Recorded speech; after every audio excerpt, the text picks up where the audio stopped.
Un visage symbolise le pouvoir qui réprime dans le sang la contestation en Iran, celui d'Ali Khamenei.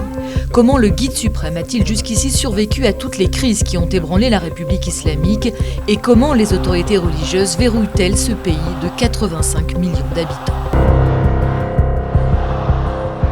همه بدونن جمهوری اسلامی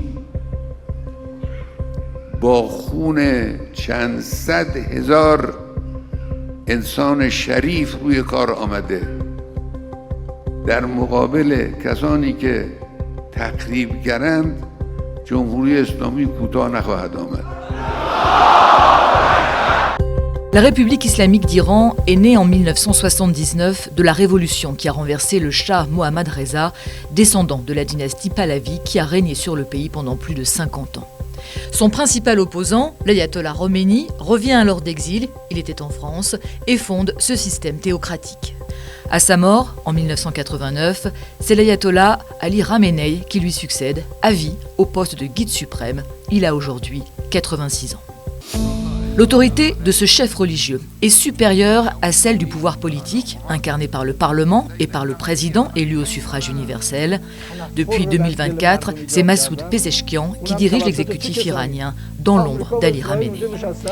Le guide suprême contrôle à la fois l'armée, la police, la justice, les médias et surtout, il dispose d'une puissante armée idéologique, le corps des gardiens de la révolution, véritable pilier de la République islamique, chargé à la fois de la protéger et de répandre son idéologie à l'étranger via ses alliés comme le Hezbollah libanais. Depuis 2019, il est sur la liste des organisations considérées comme terroristes par Washington. Cette armée parallèle compterait jusqu'à 200 000 hommes, selon une source diplomatique occidentale ayant requis l'anonymat. Des forces mieux entraînées et mieux équipées que l'armée régulière iranienne.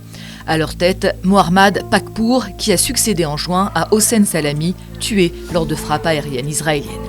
Le budget militaire des gardiens de la Révolution est estimé entre 6 et 9 milliards de dollars par an, soit environ 40% du budget militaire officiel iranien. Comment ont-ils autant de moyens? Parce qu'ils détiennent ou contrôlent des sociétés dans tous les secteurs stratégiques de l'économie iranienne. Les gardiens de la Révolution ont aussi mis en place un vaste réseau de renseignements qui leur permet d'identifier en un temps record les chefs d'une contestation, et c'est alors eux qui orchestrent la répression. Ils s'appuient pour cela sur une milice paramilitaire recrutée essentiellement dans la jeunesse qui compterait entre 600 et 900 000 membres. Jusqu'ici, les gardiens ont toujours fait bloc autour du guide suprême et c'est ce qui a permis à Ali Khamenei de survivre à tous les précédents mouvements de contestation. Cette fois encore, ils apparaissent soudés, mais vont-ils le rester?